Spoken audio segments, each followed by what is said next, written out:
Hello guys, welcome back to my channel. जैसे आप लोग ऑलरेडी स्क्रीन पे देख ही रहे हो, we are going to start with Jean Francois Lyotard today. So before this I want to tell you that आप दो वीडियोस देख ही लेना। पहला तो what is theory, theory criticism, क्या थ्योरी क्या होता है, इसका मैंने अलग से एक डेडिकेटेड वीडियो बनाया। I put it in the I button, you will get it. साथ ही साथ one more video that you should see is the introduction of post modernism. Again I put it in the I button, आपका screen पे आ रहा होगा, you will see. आप उन दोनों videos को अगर देख चुके हो देन एंटर दिस वीडियो, क्योंकि post modernism is something complicated. ठीक है, though we are in the post modernistic times today, but modernism और पोस्ट मॉडर्निज्म के बीच में डिफरेंस है। ठीक है, सो मैंने वो आपको उस वीडियो में बताया कि how modern literature was more about war and post modern literature is mixing of genres, और बहुत कुछ चीज़ें हो रही है यहाँ पे। ठीक है, so make sure you have seen those two videos, what is theory and what is post modernism, or the introduction of post modernism. After that you can see this video. Okay, so yeah, now Jean Francois Lyotard 1924 to 1998.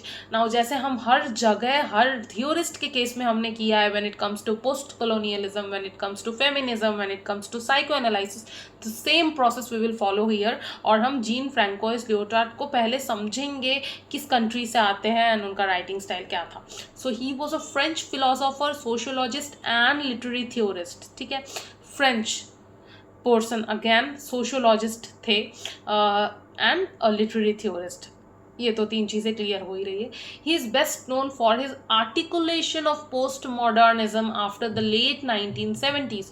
So 1970s के बाद का जो post modernism का behaviour था, the time, by that time the way the postmodernism was behaving, the term was behaving, उसका study किया है François Leotard ने। And the analysis of the impact of post modernity on the human condition, very important.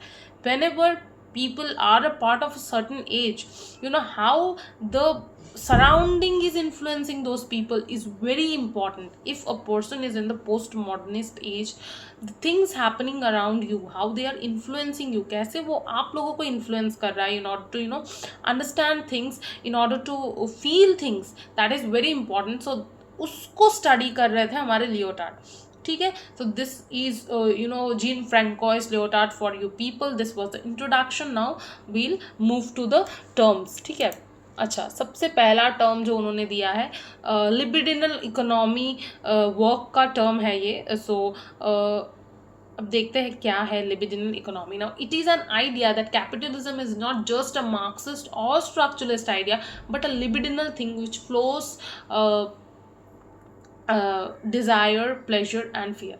अब आपको ये समझना पड़ेगा कि क्या है। ठीक है, आपको ये समझना पड़ेगा कि एग्जैक्टली हो क्या रहा है। You must have heard about libido. If you have not, go and check my video of Sigmund Freud. There you will find it कि libido क्या होता है। ठीक है, libido is basically an urge। whenever people feel that urge, that might be a sexual urge, that might be urge of hunger, that might be urge of thirst, people find it hard to control it। ठीक है, that is your libido. But मैंने उस video में और अच्छे से समझाया, you can go and check it over there. So ये जो अब लिबिडिनल इकोनॉमी क्या है, libidinal economy is basically the thought जो अकॉर्डिंग टू फ्रैंकोइस लियोटार्ड इसकी ये जो कैपिटलिज्म का पूरा आइडिया है, this is not a very Marxist या स्ट्रक्चरलिस्ट थिंग। ठीक है, कैपिटलिज्म इज समथिंग जो हम दो जगह पे डिस्कस करते हैं। पहले तो हम मार्क्सिज्म में डिस्कस करते हैं, स्ट्रक्चरलिस्ट आइडिया में भी हम टू सम एक्सटेंट उसको स्ट्रक्चरलिज्म में भी डिस्कस करते हैं। बेस सुपर स्ट्रक्चर की जो बात आती है, दैट समवेयर हम कभी कभी उसको स्ट्रक्चरलिज्म में भी पढ़ते हैं। So this is not a merely capitalist thing. ठीक है, मार्क्सिज्म, ये क्लास डिस्पैरिटी, ये इतना ह्यूज प्रोडक्शन और कंजम्पशन, ये सब सिर्फ मार्क्सिस्ट आइडिया नहीं है। ये सिर्फ ये आइडिया नहीं है कि someone is putting in money and producing something that the masses are consuming. सिर्फ this is not limited to only Marxism, या इस आइडिया पे सिर्फ नहीं है कि how the base and super structure is formed, जो Marxist, again Marxist structuralist ideas है, but this is a libidinal thing as well. मतलब अगर हमारी डिज़ायर ही नहीं रहेगी तो कोई कुछ भी प्रोड्यूस करे, उससे उसका सामान कैसे बिकेगा। if we don't have desire of a smartphone, if we don't have a desire of maybe fast food, if we don't have desire of fancy clothes, अगर ये सब डिज़ायर्स, इनसे प्लेजर या ये फियर ऑफ मिसिंग आउट अगर हमारे अंदर नहीं होता होगा तो ये बिकेगी कैसे? Somewhere our inner desires are also controlling this entire thing. That is why he calls it libidinal economy.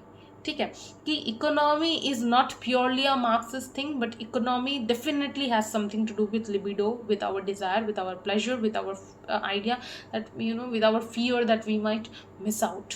अगर कोई किसी एक्स मॉल में कोई नई चीज़ आई है और अगर हम नहीं जाते वहाँ से, उसको लेके नहीं आते और नहीं पहनते, तो सोसाइटी माइट नॉट एक्सेप्ट अस. ये जो हमारे अंदर जो डर चल रहा है या ये जो हमारी जो थॉट प्रोसेस है, this is something that is controlling the economy as well, और economy is controlling this as well. ठीक है, इस तरह से आप इसको समझ सकते हो. तो basically libido is something that is a result of this Marxist ideas के तरफ जब हम चले जाते हैं, वी से कि सिर्फ ये मार्क्सिस्ट आइडिया है. No, this not only a Marxist. Capitalism is definitely capitalism definitely has something to do with the libido. So this is the libidinal economy. 1974 में दिस वर्क इज पब्लिश्ड. अच्छा, इसके बाद the post modern condition, a report of knowledge, 1979. यहाँ पे आपको कुछ terms मिलती है: meta narrative, small narrative,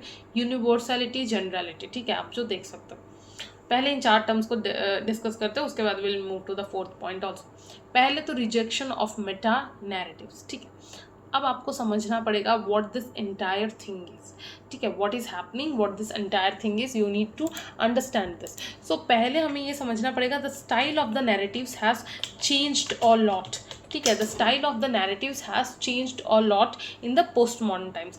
the modern day narratives were the narratives which were very much war driven narratives थे, और ऐसे नैरेटिव्स थे जो कि बहुत ज़्यादा आपको again they will keep you in the war, right? So but these narratives here that Lyotard is talking about, this is the rejection of grand narratives. ठीक है, this is not meta narrative. ठीक है, it is grand narrative. I'll change it in the slides and I'll make sure that whenever you find it on the screens तो वो गलत ना आया हो. या सो रिजेक्शन ऑफ ग्रैंड नैरेटिव्स. ठीक है, सो ये नैरेटिव्स ऐसी नैरेटिव्स जो बहुत ज़्यादा बड़े पैमाने में हो, लार्जर देन लाइफ हो, ऐसा लगे कि this is not something that I can catch with. जैसे कि आपका इलियड में हो जाता है, जैसे आपका महाभारत में हो जाता है. these are the things that you will never be able to catch up with, or this is not you. आपको ये बहुत अच्छे से पता है that is not you, आप जिसको महाभारत में देखते हो, and you can never be that person. हाँ, सिचुएशंस कोलाइड करती है बहुत बार, हम भी उस टर्मोइल में फंसते हैं, जैसे अर्जुन वॉज फाइंडिंग हिमसेल्फ और एक्हिलीस वॉज फाइंडिंग हिमसेल्फ. लेकिन we know that we cannot be that warrior like person, or we know we cannot be someone sitting on the chariot.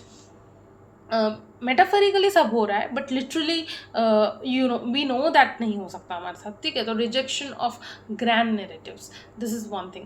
उसके बाद क्या है? Promotion of small narratives. ठीक है, ना what is this promotion of small narratives? ना small narratives are the narrative, suppose आपने किसी के लाइफ के एक दिन का एक स्टोरी लिया एंड आपने लिख दिया. ठीक है, which we find in Mrs Dalloway by Virginia Woolf, though it is not a very post modernism के टाइम पे वो नहीं पड़ता है, बस वही छोटी छोटी नैरेटिव्स, किसी के लाइफ का एक दिन, किसी के लाइफ का शायद एक इंसिडेंट, जैसे हमें ब्लिस में दिखता है उस सेंट्रल प्रोटैगनिस्ट जो थी, if I am not wrong, जिसका नाम बर्था था, तो उसका जो लाइफ का वो एक पार्टी वाला जो इंसिडेंट था. सो ये ऐसे स्मॉल स्मॉल नैरेटिव्स लेके you can create huge impacts. अच्छा, उसके बाद क्या है?